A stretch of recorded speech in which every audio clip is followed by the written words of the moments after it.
네, 오늘 본문 말씀의 제목은 우리 창세기 12장 3절 말씀에 나와 있는 것처럼 너를 축복하는 자들에게는 내가 복을 주고 너를 저주하는 자에게는 저주를 내리리라고 하는 창세기 12장 3절 말씀을 가지고 여러분에게 말씀을 좀 전하도록 하겠습니다.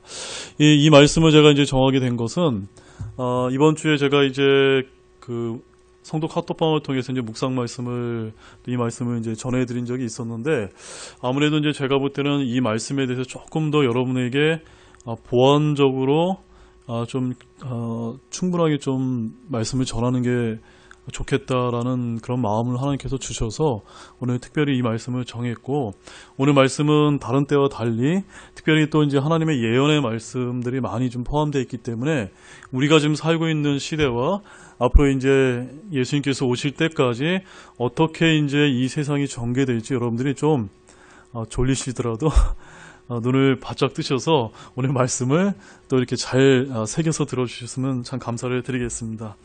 오늘 본문 말씀에 제가 다시 읽어드리면 너를 축복하는 자들에게 내가 복을 주고 너를 저주하는 자에게 저주를 내리니 내 안에서 땅의 모든 가족들이 복을 받으리라 하셨더라. 자, 여러분도 잘 아시다시피 이번 주에 어떤 사건이 있었죠, 여러분?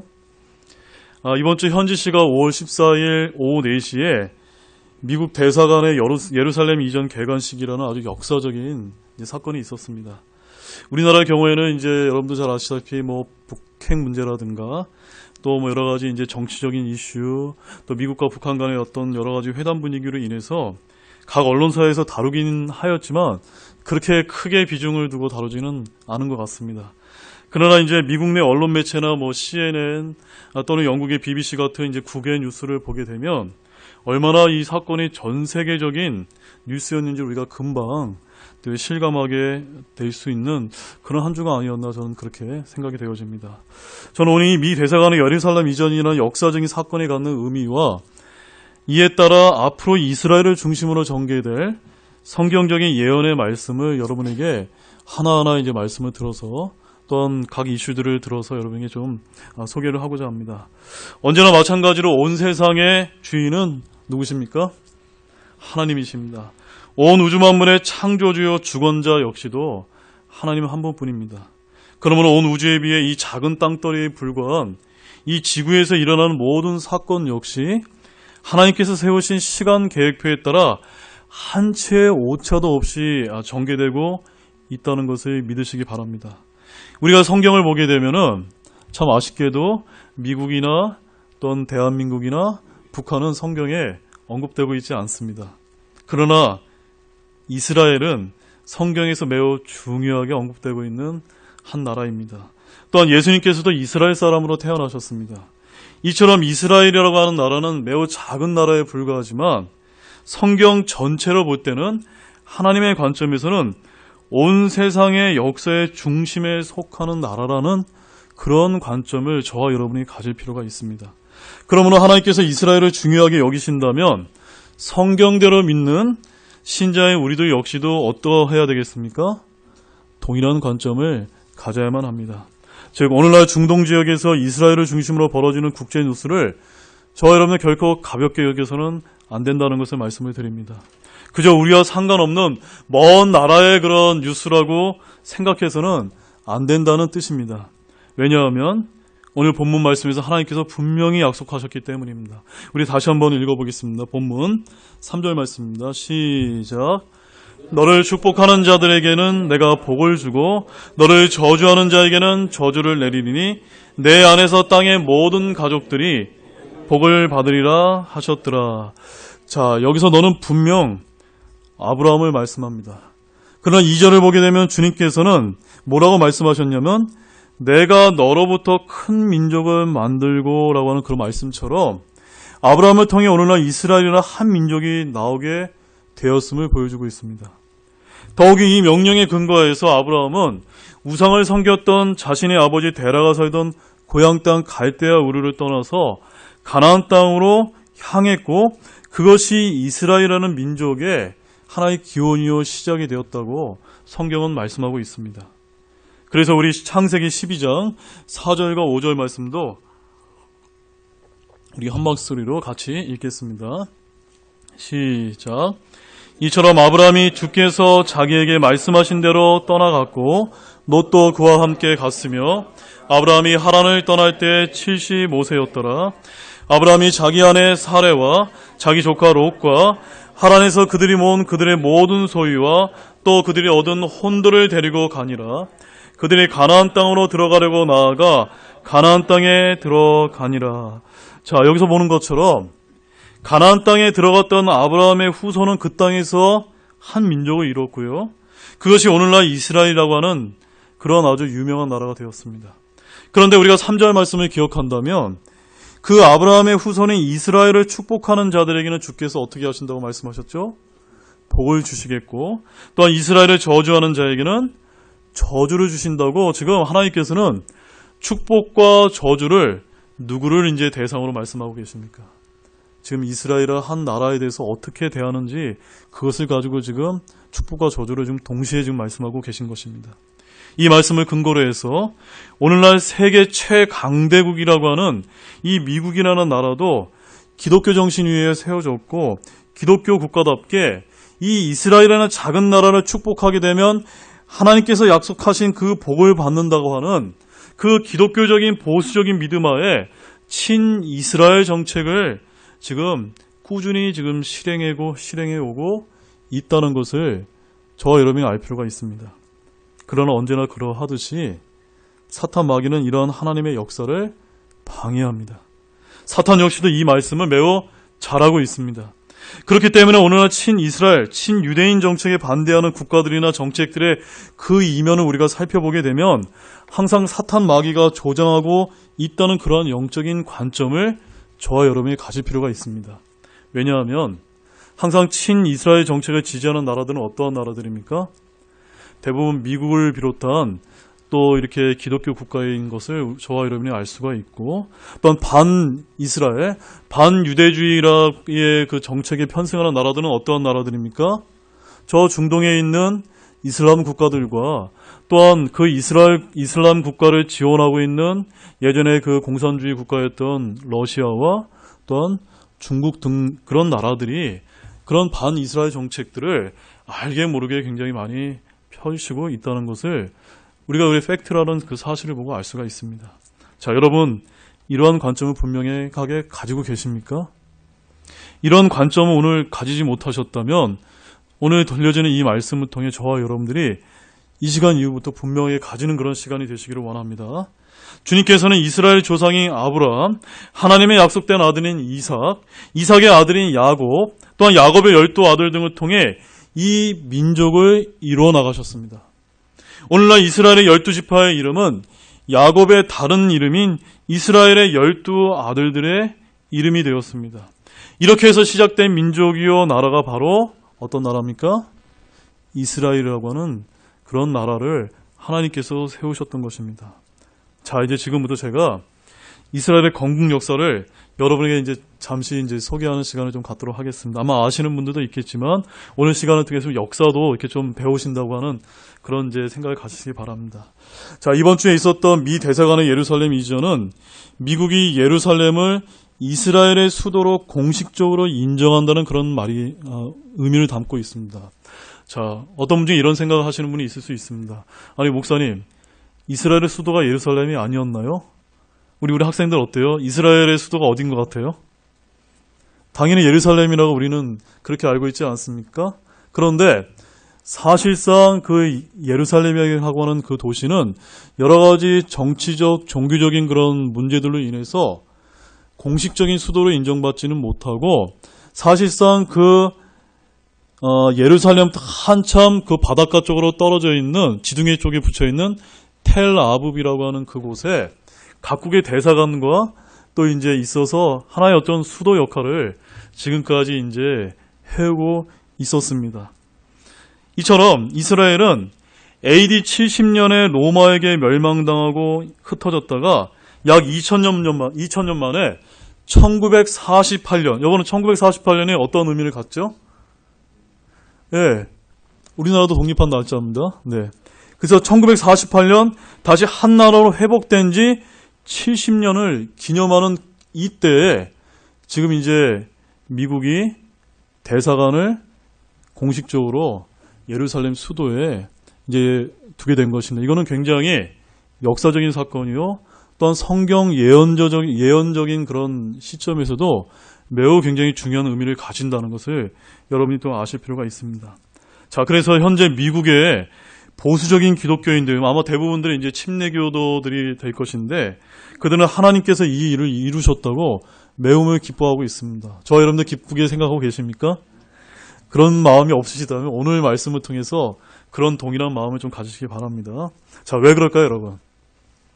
그 이유는요, 특히 이를 결정한 트럼프 미국 대통령이 이 마지막 시대의 성경적 예언을 성취하는 데 쓰임받는 그 옛날에 유명한 고레스 왕과 같은 인물이라는 많은 그런 평가를 받으면서 많은 기독교인들로부터 굉장한 그 열광적인 지지를 지금 받고 있습니다. 미국 보수적인 기독교에서는 왜 그렇게 트럼프를 고레스와 같다라고 하고 있을까요? 성경을 보게 되면요, 이스라엘이 바벨론 포로기 때 유대인을 포로에서 해방하고 예루살렘 성전을 재건하도록 도운 이방 민족, 바로 페르시아의 왕의 이름이 누굽니까? 예, 고레스 왕이다라고 성경은 그렇게 기록하고 있습니다. 우리 성경에는 고레스 왕이라고 기록되어 있지만 여러분이 이제 위키백과라고 하는 그 인터넷 한번 위키백과를 한번 쳐보십시오. 이 고레스 왕은 히브리어로 고레스 왕이고 원래는 역사에는 그 키루스 대제 또는 키루스 2세라고 해가지고 매우 특유의 관용 정책을 펴서 이렇게 유대인들을 다시 이제 포로에서 해방하고 그들이 성전 재건을 돕도록 도운 왕으로 그렇게 기록을 하고 있습니다. 이거는 이제 실제 역사에서 그렇게 가르쳐주고 있는 사실입니다. 그래서 당시 페르시아는 전 세계의 초강대국이었습니다. 마찬가지로 오늘날 미국 역시도 어떤 나라죠? 초강대국입니다. 지금 공식적인 수도로 70년간 인정받지 못한 그들의 꿈을 이루도록 도운 사람이 과거의 고레스 왕처럼 지금 트럼프가 그렇게 조치를 했기 때문에 지금 이제 많은 사람들이 그렇게 부르고 있는 것입니다. 또한 실제로 여러분 이스라엘에서는 얼마 전에 이제 이 대사관에서 공식적으로 이제 수도를 인정한 것을 가지고 이스라엘이 너무나 기쁘기 때문에 트럼프 기념주화를 만들었는데 그 트럼프 기념주화의 전면에는 트럼프의 얼굴이 있고 그 뒷면에는 누가 얼굴이 있는지 아십니까? 고레스 왕의 얼굴을 이렇게 새겨서 고레스와 트럼프를 아주 비등한 인물로서 지금 이스라엘은 그렇게 지금 평가를 하고 아주 높이 지금 칭송을 하고 있습니다. 사실 2000년 전 예수님께서 오시면서 유대인들은 하나님의 약속대로 메시아를 맞았지만 그분을 인정했습니까? 안 했습니까? 그들은 인정하지 않았습니다. 그래서 예수님은 자신이 배척당할 것과 예루살렘이 파멸될 것을 예언하셨고 결국 예언대로 결국 갈보리 십자가에서 죽임을 당하셨습니다. 예수님께서 십자가에 못 박히시기 직전에 유대인들의 슬픈 역사가 시작되었다는 것을 우리가 알 필요가 있습니다. 자, 여러분 우리 마태복음 한번 가보겠습니다. 마태복음 27장 25절 말씀입니다. 지금부터 성경 말씀을 조금 이제 살펴보도록 하겠습니다. 마태복음 27장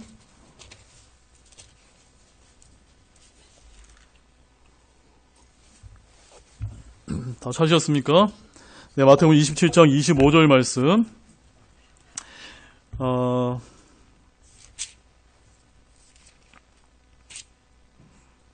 네, 우리 같이 읽겠습니다. 시작.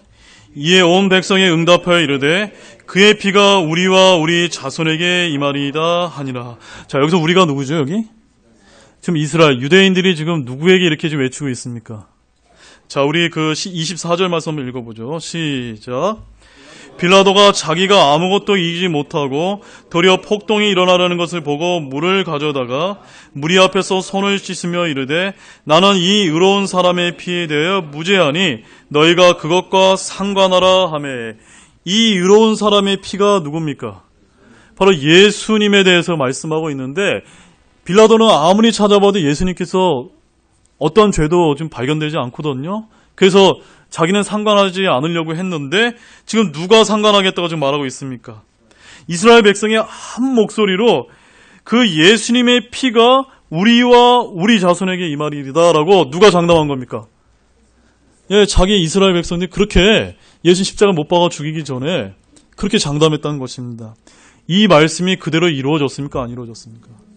그대로 이루어졌다는 것을 저와 여러분들이 알 필요가 있다는 것입니다. 하나님께서는 이렇게 두렵고 이렇게 엄중한 분이라는 걸 우리가 알 필요가 있습니다. 이 말씀대로 예루살렘은 어떻게 됐습니까? AD 70년에 로마에 의해서 함락되고 AD 135년에 재함락되면서 결국 유대인들은 세계 각국으로 뿔뿔이 흩어지게 되었습니다. 이스라엘은 세계 지도에서 사라지면서 그 빈 땅에 이제 누가 들어와서 살게 되었죠? 인근의 아랍인들이 이제 들어와 살게 됐고 근 2000년 동안 이곳이 이제 팔레스타인 사람들의 이제 정착지가 되게 되었다라고 이제 우리가 역사를 통해서 알게 되는 것입니다. 이스라엘의 수도였던 예루살렘은 원래 어떤 이름을 갖는지 아십니까, 여러분? 원래 화평의 도시다라고 하는 것이 예루살렘, 살렘이라고 하는 것이 평화거든요. 그래서 예루살렘은 화평의 도시, 평화의 도시라는 뜻을 갖고 있는데 지정학적으로 보게 되면은 그런 중요한 위치에 갖고 있기 때문에 많은 나라들의 침략을 받아왔습니다. 마치 하나님의 말씀과 그들의 하나님께 한 그 말대로 이집트와 바빌로니아와 로마와 페르시아와 오스만 터키와 십자군 등으로부터 침략당하며 그들의 지배하에 끊임없이 있어 왔다라고 역사는 그렇게 말씀하고 있습니다. 자, 우리 누가복음 21장 24절 말씀도 보겠습니다. 누가복음 21장 24절.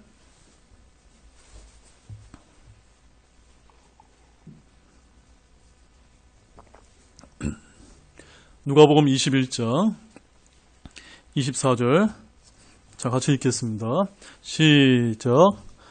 또 그들이 칼날에 쓰러지고 모든 민족에게 포로로 잡혀가며 예루살렘은 이방인들의 때가 찰 때까지 이방인들에게 짓밟히리라. 자, 이 말씀을 보게 되면 유대인들이 고통을 당하고 짓밟히고 포로로 잡혀가고 그런 것들이 언제까지 그렇게 된다라고 지금 말하고 있습니까? 이방인의 때가 찰 때까지 그렇게 된다고 성경은 그렇게 예언하고 있습니다. 이방인의 때가 다 찼습니까? 안 찼습니까? 아직 안 찼는데 거의 다 찼다라고 저는 그렇게 믿고 있습니다. 여러분 그렇게 믿고 계십니까? 우리도 그렇게 거의 그때가 찼다라고 그런 관점이 저와 여러분들을 가질 필요가 있습니다. 이처럼 한마디로 그들은 이방인들의 때가 찰 때까지 이방인들에 의해 짓밟히고 또 짓밟힘을 당했습니다. 아니, 당해왔습니다. 또 당하고 있습니다. 그러다가 1917년 예루살렘을 위임 통치하던 영국 정부는 벨푸어 선언을 발표하면서 이곳에 유대인의 민족적인 고향을 건설하도록 허락했습니다. 근데 왜 허락을 했냐면 유대인들이 뭘 잘합니까, 여러분? 돈을 잘 벌잖아요. 그래서 세계 각국에 떨어져 있던 그 유대인들의 그 가지고 있는 그 돈을 이렇게 끌어모아서 그 당시 1차 세계대전 또 이제 2차 세계대전을 거치면서 영국 정부나 이래 유럽이 돈을 이제 전쟁 자금을 모으기 위해서 유대인들에게 한 가지 약속을 한 것입니다. 어떤 약속을 했냐면 내가 이제 너희들이 이제 떠돌아다니지 않고 다시 그 이스라엘 옛날에 그 하나님께서 약속했던 너희들이 살았던 2000년 전에 너희들이 살았던 그 땅에 다시 이제 살게끔 해주겠다라고 이제 영국 정부가 약속을 하면서 벨푸어 선언을 하고 그들의 돈을 이제 전쟁 자금으로 끌어모았던 것입니다.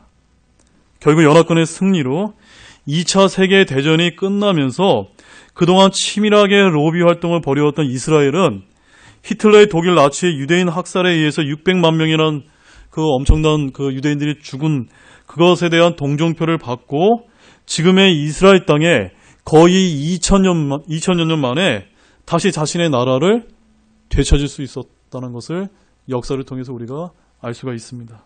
자, 우리 예레미야서 16장 우리 13절, 14절, 15절 말씀 한번 가보겠습니다.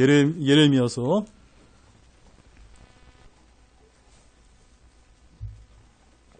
16장 13절. 자, 우리 예레미야서 16장 13절 말씀부터 먼저 보겠습니다. 같이 읽겠습니다. 시작. 그러므로 내가 너희를 이 땅에서 쫓아내어 너희가 알지 못하는 땅, 곧 너희와 너희 조상들이 알지 못하는 땅에 이르게 하니라. 너희가 거기서 밤낮으로 다른 신들을 섬길 것이며 내가 거기서 너희에게 호의를 베풀지 아니하리라 하라. 바로 이 말씀대로 유대인들은 한번 바벨론 폴에 잡혀갔다가 다시 돌아왔지만 또다시 메시아를 거부함으로 말미암아 2000년 동안 완전히 이제 흩어지게 된 것입니다. 그래서 이방 땅에서 이 말씀대로 너희들이 알지 못하는 그런 신들을 섬기게 된다라고 그런 일들이 이루어졌습니다. 그리고 14절 15절 말씀도 같이 읽겠습니다. 시작. 주가 말하노라. 그런즉 보라, 날들이 이르리니 다시는 말하기를 이스라엘 자손을 이집트 땅에서 데리고 올라오신 주께서 살아계신다 하지 아니하고, 오히려 말하기를 이스라엘 자손의 북쪽 땅과 모든 땅 곧 친히 그들을 쫓아내어 머무게 한 모든 땅에서 데리고 올라오신 주께서 살아계신다 하리라. 내가 그들을 그들의 조상들에게 준 그들의 땅으로 다시 데려가리라. 어떻게 한다고 지금 하나님께서 약속하셨습니까? 조상들에게 준 그들의 땅으로 주님께서 다시 회복시키겠다, 데려가시겠다라고 지금 약속하셨던 겁니다. 이 약속의 말씀을 2000년 동안 유대인들은 마음에 새기고 자신의 땅으로 돌아오게 된 것입니다. 여러분, 이것이 저와 여러분의 상생으로 이해가 되십니까? 2000년 동안 나라 없이 헤매고 돌아다녔는데 다시 이 약속의 말씀을 믿고 다시 돌아온다는 것이 쉬운 일일까요? 결코 쉬운 일이 아닙니다. 이것은 하나님의 주권적인 섭리라는 것을 저와 여러분이 믿으셔야만 됩니다. 자, 에스겔서 37장 12절 말씀도 다시 한번 가보겠습니다. 에스겔서 37장 12절 말씀.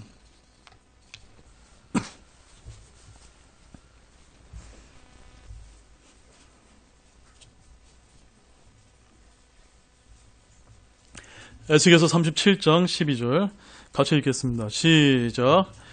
그러므로 그들에게 대언하여 이르기를 주 하나님이 이같이 말하노라.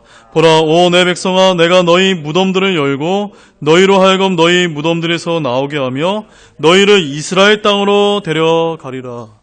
비록 우리가 두 말씀밖에 안 찾아봤지만 성경에서 계속해서 하나님께서 무엇을 약속하고 계십니까?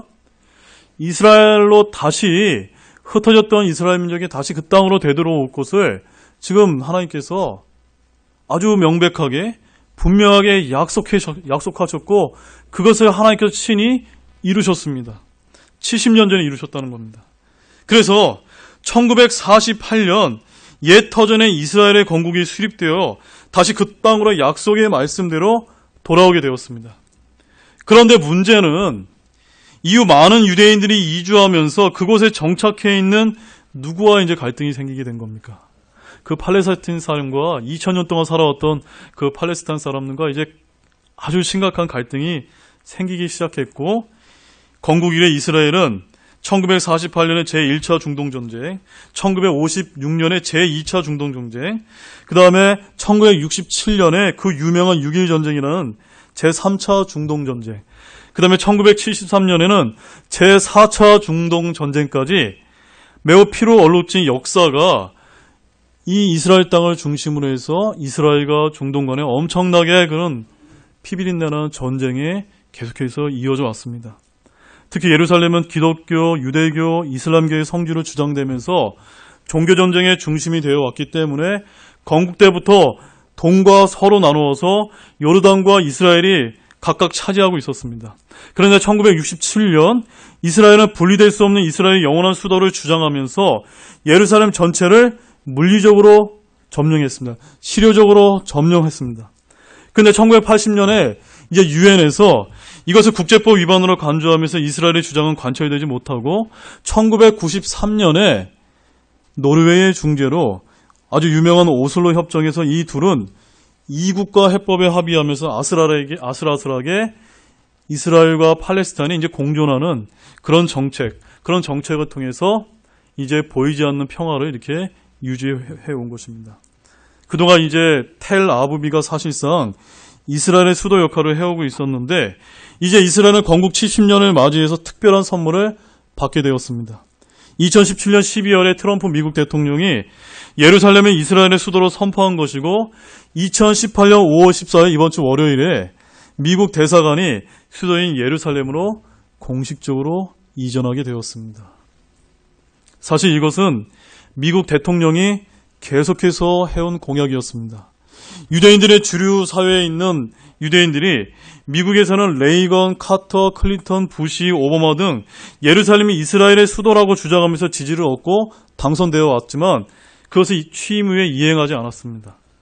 그런데 트럼프는 대성 공약을 이행한다는 것을 이유로 이스라엘의 편에 섰고 650만 명의 유대인의 편에 서면서 4억 명의 아랍인과 아랍을 포함한 16억의 무슬람을 순식간에 반대편으로 만들어버리는 그런 어리석은 선택을 하게 되었습니다. 이런 트럼프의 결정에 대해 이스라엘의 총리는 평화를 위한 중요한 발걸음을 내디뎠다고 발표했고, 반면에 팔레스타인 자치정부 수반은 이번 조치가 종교전쟁을 부추기고 팔레스타인이 끝나지 않을 전쟁으로 인도하는 그런 계기가 될 것이라고 이야기하면서 그 유명한 팔레스타인의 무장단체 하마스는 지옥의 문을 연 결정이다라고 전쟁을 이제 선포하게 이르렀습니다. 그런데 트럼프의 예루살렘 선언 이후 예상대로 팔레스타인은 분노의 날을 선포하고 설 라말라에서 격렬한 시위가 벌어졌고, 이번 주 월요일에는 매우 많은 그 숫자의 인명이 이제 죽게 되었다는 그런 안타까운 저희가 뉴스도 보게 되었습니다. 자, 이렇게 중동 지역에서는 이런 유혈 사태가 발생하며 긴장 상태에 있지만 보수적인 기독교계에서는 이것이 하나님의 뜻이라며 지금 미국의 편을 지지하고 있는 그런 상황에 와 있습니다. 자, 사랑하는 여러분, 그러면 이 모든 일이 하나님의 뜻일까요, 여러분? 여러분 어떻게 생각되어지십니까? 하나님의 뜻입니까, 아닙니까? 저와 여러분은 하나님의 뜻이라고 이렇게 믿으시기 바랍니다. 트럼프는 비윤리적이며 전 세계 주류 언론에서 많은 비난을 받고 있지만 이슬람을 미워하고 이스라엘의 편에 서는 행동 때문에 우리와 동일한 세대주의적 보수적인 기독교인들에게는 하나님의 사람으로 받아들여지고 있다는 것을 아시기 바랍니다. 심지어 과거 바벨론에 의해 무너진 예루살렘 성전의 재건을 허락한 페르시아의 고레스 왕과 같다고 높이 평가받기도 합니다. 예루살렘의 회복이 결국은 이스라엘의 제3성전의 재건에 발판을 주는 것이기 때문입니다. 자, 여러분 로마서 11장 25절과 26절 말씀 보겠습니다. 로마서 11장 25절 26절 말씀. 자, 이제 지금부터 본격적인 성경의 예언의 말씀을 이제 전하도록 하겠습니다. 로마서 11장 25절 26절 같이 읽겠습니다. 시작.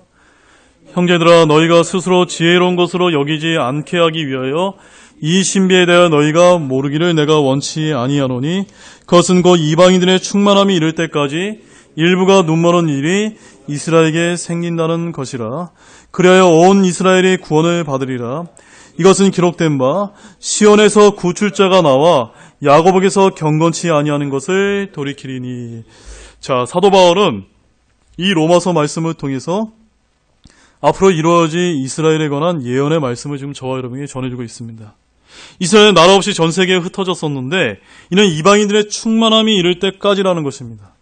즉 이스라엘이 자신의 땅으로 회복되었지만 70년 동안 수도도 인정받지 못했는데 완전한 이스라엘의 회복으로 가는 단계가 거의 이루어지는 시점에 저와 여러분이 지금 와 있다는 것입니다. 자, 그런데 왜 아직 완전하게 이스라엘은 회복되지 못했다라고 저는 여러분에게 말씀을 드리는 것일까요, 여러분? 왜냐하면 무너졌던 예루살렘 성전터에 제3성전을 다시 세우지 못했기 때문입니다. 선민이라는 이스라엘이 아직 자신들이 믿는 하나님께 경배를 드리지 못했기 때문입니다. 그래서 현재 이스라엘은 예루살렘을 수도로 만들고 이슬람 세력을 몰아내고 그곳에 다시 하나님의 성전을 세워야만 합니다. 그런데 그렇게 하는 과정은 순탄할까요, 안 할까요? 매우 순탄치 않을 것입니다. 수많은 사람들이 죽게 될 것입니다. 그럼에도 이스라엘은 포기할까요, 안 할까요? 결코 포기하지 않을 것입니다. 그들은 그들의 완전한 회복이라고 그것을 믿기 때문입니다. 그래야 26절 말씀처럼 온 이스라엘의 구원을 받는다라고 그렇게 믿고 있기 때문입니다. 자, 그런데 여기서 우리 유대인들이 한 가지 중요한 사건을 놓치고 있습니다. 진짜로 그들을 구원케 할 진짜 메시아의 등장 이전에 가짜 메시아가 먼저 온다는 성경의 예언을 지금 유대인들이 믿지 못하고 있는 것입니다. 그래서 그들은 그것 때문에 엄청난 핍박을 받게 되는데 성경에서 그에 대해서 성경이 그를 적그리스도라고 지금 이야기하고 있습니다. 자, 우리 다니엘서 9장 26절 27절 한번 가보겠습니다. 다니엘서 9장 26절 27절 말씀.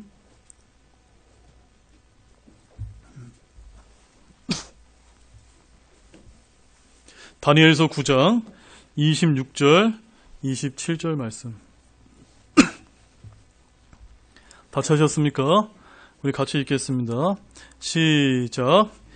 60일의 뒤에 메시아가 끊어질 터이나 자기를 위한 것은 아니니라. 장차 임할 통치자의 백성이 그 도시와 그 성소를 파괴하려니와 그것의 끝에는 홍수가 있을 것이며 또 그 전쟁이 끝날 때까지 황폐하게 하는 것이 작정되었느냐. 자, 여기까지예요. 여기 보면 장차 임할 통치자는 바로 앞으로 나타나게 될 적그리스도를 얘기합니다. 적그리스도가 그 예루살렘 도시를 파괴하는 일이 있게 될 텐데, 자, 27절 말씀 보십시오. 27절. 거기 보면 그는 여기서 적그리스도를 이야기합니다. 자, 같이 읽겠습니다. 시작. 그가 많은 사람과 한 이레 동안 언약을 확정하리니 그가 그 일의 한중간에 희생물과 봉헌물을 그치게 하며 또 가증한 것들로 뒤덮기 위하여 심지어 완전히 끝날 때까지 그것을 황폐하게 할 것이요 작정된 그것이 그 황폐한 곳에 쏟아지리라 하니라. 자, 적그리스도가 그 유대인들과 얼마 동안, 또 유대인을 포함한 많은 사람들과 얼마 동안 언약을 확정합니까? 예, 한 일에, 이거는 성경 예언적으로 7년을 얘기합니다.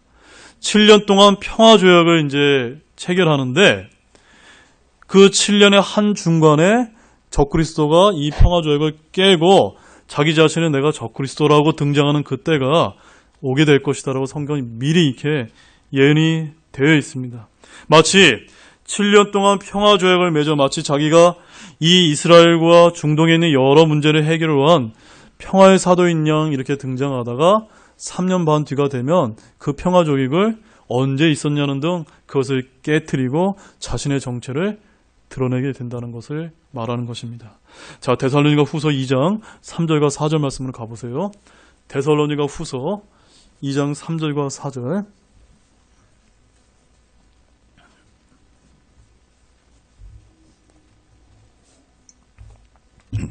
자, 같이 읽겠습니다. 시작. 아무도 어떤 방법이로든 너희를 속이지 못하게 하라.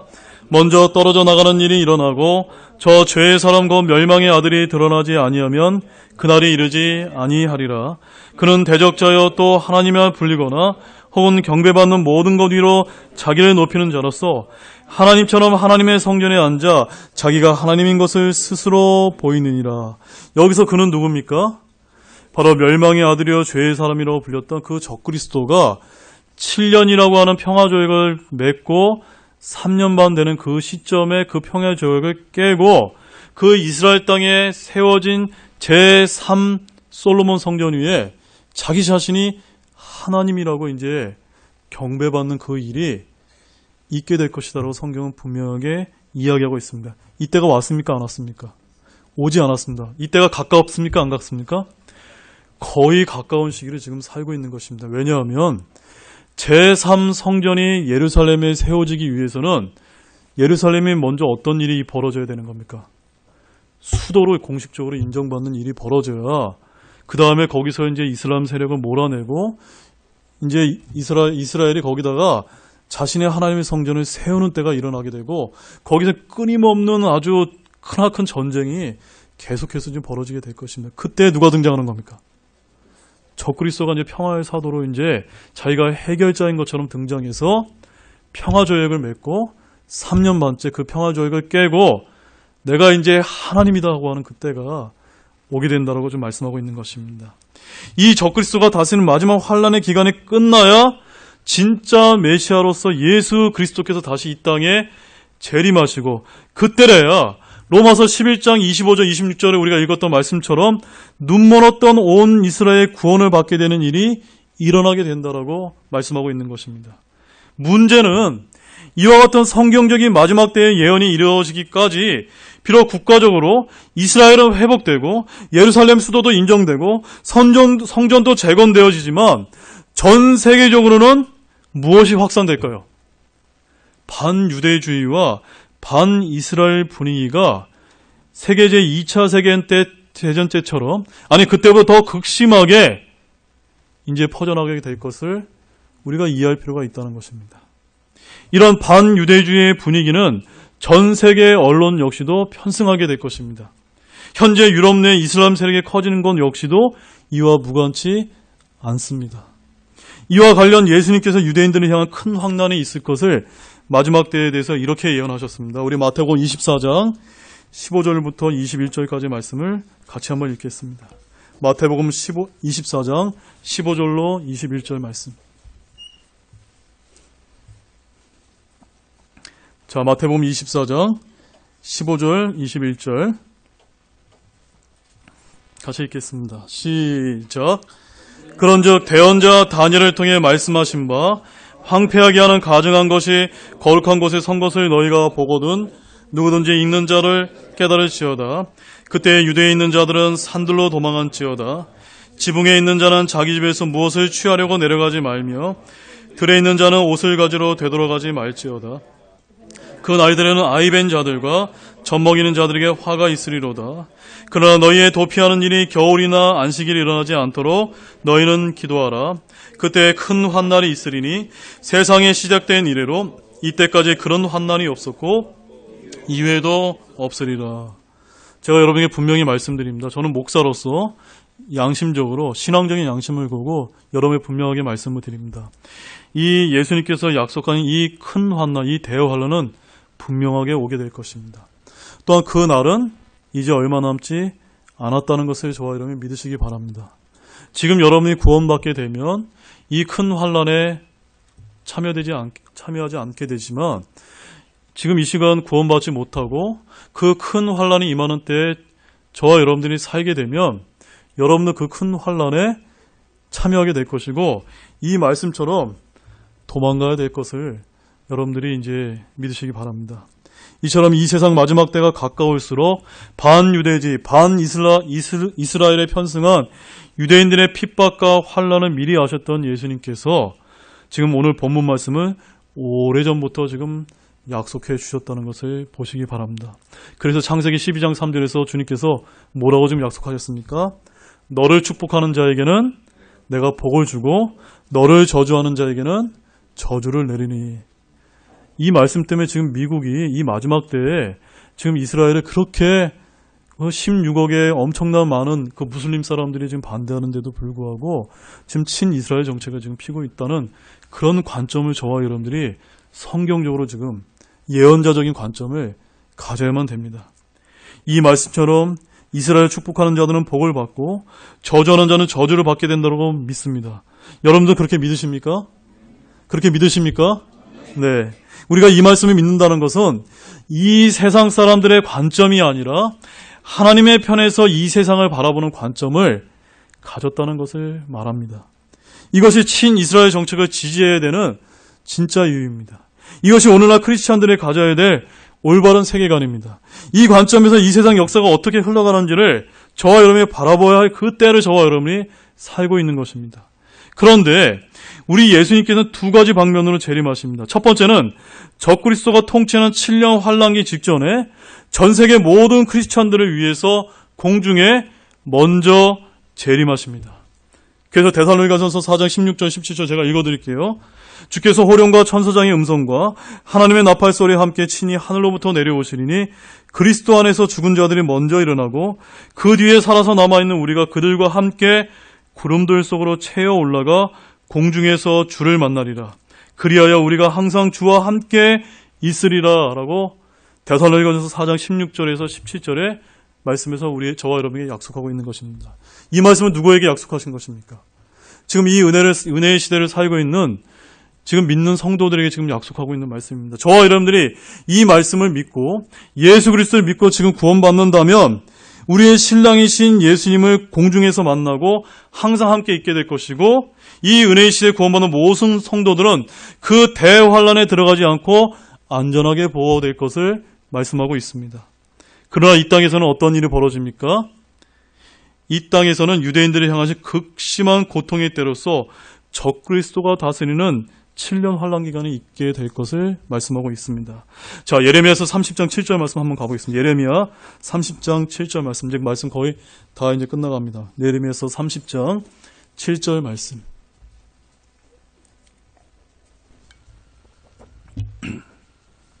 예레미야서 30장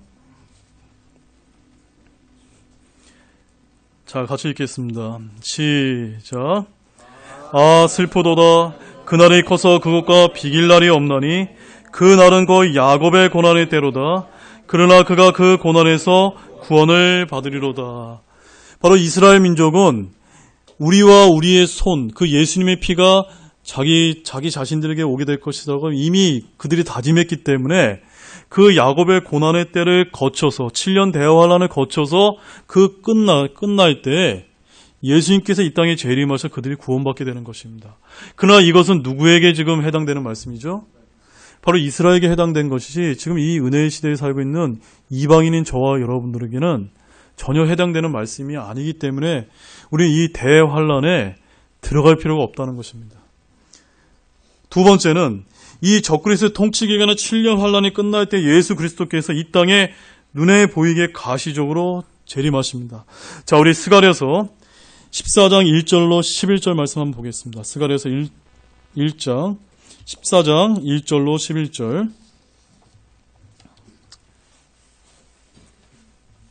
스가랴서 14장 1절로 11절인데요. 자, 먼저 우리 4절까지의 말씀을 먼저 읽겠습니다. 자, 이 말씀을 주의 있게 보시기 바랍니다. 이 말씀은 예수님께서 이 땅에 이제 눈에 보이게 재림하시는 때를 지금 말씀하고 있습니다. 같이 읽겠습니다. 시작. 보라, 주의 날이 이르니니 사람들이 내게서 노력할 물건들을 내 한가운데서 나누리라. 내가 모든 민족들을 모아 예루살렘을 대적하여 전쟁하게 하리니 그런즉 그 도시가 함락되며 집들이 강탈을 당하고 여인들이 강간을 당하며 그 도시의 반이 포로가 되리니 백성의 남은 자들은 그 도시에서 끊어지지 아니하리라. 그때 주께서 나아가서 그 민족들과 싸우시되 전에 전쟁의 날에 싸우신 것 같이 하시리라. 그날에 그분의 발이 예루살렘 앞 동쪽에 있는 올리브산 위에 설 것이요 올리브산이 거기에 한가운데서 동쪽과 서쪽으로 갈라지므로 심히 큰 골짜기가 생길 것이며 그 산의 반은 북쪽으로 그 산의 반은 남쪽으로 이동하리라. 예수님께서 이스라엘에 있는 그 올리브산에 친히 내려오셔서 그 올리브산이 동과 서로 완전히 갈라지는 그때가 재림의 때, 지상 재림하는 때인데 2절 말씀 보십시오. 모든 민족들이 누구를 대적합니까? 예루살렘을 대적한다. 그러므로 예수님께서 지상 재림하시는 그때까지 어떠한 주의가 극심하게 될 것을 지금 말씀하고 있습니까? 반유대주의, 반이스라엘주의가 온 세상에 들끓게 되는 것을 지금 말하고 있는 것입니다. 그것 때문에 지금 하나님께서 무엇을 아까 창세기 12장 3절에서 약속하신 것입니까? 이스라엘 백성들을 축복하라. 축복하지 않으면 너희들이 저주받게 될 것이다 라고 말씀하고 있습니다. 자, 9절 말씀 한번 읽겠습니다. 9절, 14장 9절 같이 읽겠습니다. 시작. 또 주께서 온 땅을 다스리는 왕이 되시리니 그날에는 한 주만 계시며 그분의 이름도 하나만 있으리라. 자, 이때 주님께서 지상 재림하시고 이제 천년왕국이 이제 이루어집니다. 그리고 11절 말씀 읽겠습니다. 시작. 사람들이 그 안에 거할 것이요 다시는 완전한 멸망이 있지 아니하겠고 예루살렘에 사람이 안전하 거하리로다. 예루살렘에 언제 완전한 평화가 이제 이루어집니까? 주님께서 이 땅에 재림하실 때라야 예루살렘에 사람이 안전히 거하는 때가 이루어진다라고 믿고 있습니다. 이 말씀을 지금 이스라엘 사람도 믿을까요? 안 믿을까요? 동일하게 믿고 있습니다. 다만 무엇만 못 믿고 있죠? 적그리스도의 때가 있다는 것은 지금 그들이 분별하고 있지 못합니다. 그래서 결론을 맺겠습니다. 이렇게 다시는 예루살렘에 완전한 멸망이 없는 완전한 화평이 와서 진짜 이름 그대로 화평의 도시라고 불리는 그때는 만왕의 왕이신 예수님께서 이 땅에 다시 오셔야만 이루어집니다. 그때까지는 예루살렘은 화평의 도시가 되지 못할 것입니다. 이것을 내다보신 하나님께서는 시편 122편 6절에서 극심한 환란을 겪게 될 예루살렘의 화평을 위해 기도하라고 말씀하셨습니다. 자, 우리 마지막 말씀 시편 122편 6절 말씀만 읽고 오늘 오전 설교 말씀을 마치도록 하겠습니다. 시편 122편 6절 말씀입니다.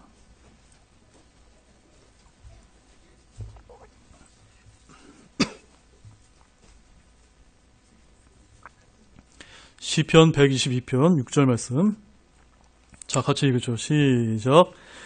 예루살렘의 화평을 위해 기도하라. 너를 사랑하는 자들은 형통하리로다. 아멘. 여러분 아멘이십니까? 네, 우리 다 같이 일어나시겠습니다. 혹시 다리가 불편하신 분은 앉아서 기도하셔도 좋습니다.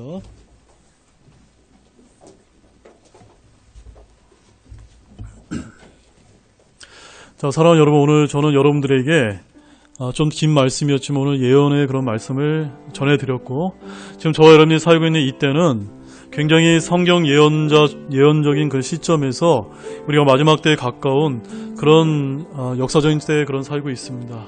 그런 시점에서 지금 미국에서 예루살렘의 수도로 공식적으로 인정하는 그 대사관 이전이 있었고, 그 제3성전이 세워지고 적그리스도가 오게 되고, 또 예수님께서 예루살렘의 화평을 위해서 다시 오시게 되는 그때가 오게 될 것을 오늘 제가 저와 여러분에게 말씀을 드렸습니다. 여러분, 지금 우리가 이러한 시대를 살고 있는데 혹시 이 자리에 여전히 내가 예수님을 믿지 못하고 구원받지 못한 분이 있다면 오늘 성경의 예언의 말씀대로 이루어진다는 사실을 분명히 좀 믿으시기 바랍니다. 그래서 나도 구원받게 해달라고 오늘 기도를 드리시고, 또한 지금까지 내가 성경에 있는 말씀을 구원은 받았지만 그냥 그럭저럭 내가 그냥 살아온 분이 있다면 오늘 우리가 이 마지막 때에 가까운 시기를 살다는 것을 여러분이 굳게 믿고 다시 한번 우리의 신앙을 되돌이켜보는 그런 기도의 시간을 갖기를 여러분에게 좀 말씀을 드립니다. 기도하는 시간을 잠시 갖겠습니다.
네, 우리 초청찬송 314장 주의 약속하신 말씀 위에서 라는 이런 찬양을 통해서 우리 심차게 우리 찬양 부르는 시간 갖겠습니다. 찬송가 314장입니다.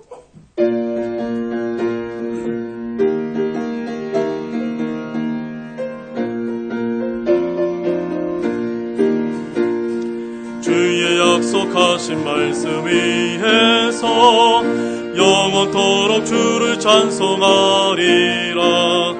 소리 높여 주께 영광 돌리며 약속 믿고 굳게 서리라. 굳게 서리 영원하신 약속 위에 굳게 서리. 굳게 서리 그 말씀 위에 굳게 서리라. 주의 약속하신 말씀 위에서 세상 염려 내게 엄습할 때에 말씀으로 힘써 싸워 이기며 약속 믿고 굳게 서리라.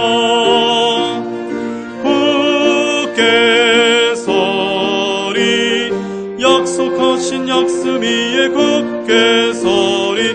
굳게 서리 그 말씀 위에 굳게 서리라. 주의 약속하신 말씀 위에서 영원하신 주의 사랑 힘있고 성령으로 힘써 싸워 이기며 약속 믿고 굳게 서리라. 굳게 서리 영원하신 말씀 위에 굳게 서리. 굳게 서리 말씀 위에 굳게 서리라. 주의 약속하신 말씀 위에서 성령 인도하는 대로 걸으며 주님 품에 항상 안식 얻으며 약속 믿고 굳게 서리라. 굳게 서리 영원하신 말씀 위에 굳게 서리 굳게 서리 그 말씀 위에 굳게 서리라. 네, 기도하시겠습니다. 하나님 아버지 참 감사를 드립니다. 오늘도 하나님께서 매우 중요한 그런 말씀을 저희들에게 전해주시면 감사를 드립니다. 주님, 지금 이 세상은 매우 급박하게 지금 돌아가고 있고 정말 하나님의 그 마지막 때를 향한 그 시계가 지금 얼마 남지 않았음을 오늘 말씀을 통해서 충분히 살펴보았습니다. 우리가 이 성경 말씀에 나와 있는 이 예언의 말씀을 우리가 허투루 듣지 않고 가슴에 새겨서 우리가 지금 살고 있는 이 시대를 분명하게 바라볼 수 있는 그런 성경적인 관점을 가질 수 있도록 주님께서 도와주시기를 원합니다. 참으로 감사를 드리며 이 모든 말씀을 우리를 구원하여 주신 주 예수 그리스도의 이름으로 간절히 기도드렸습니다. 아멘.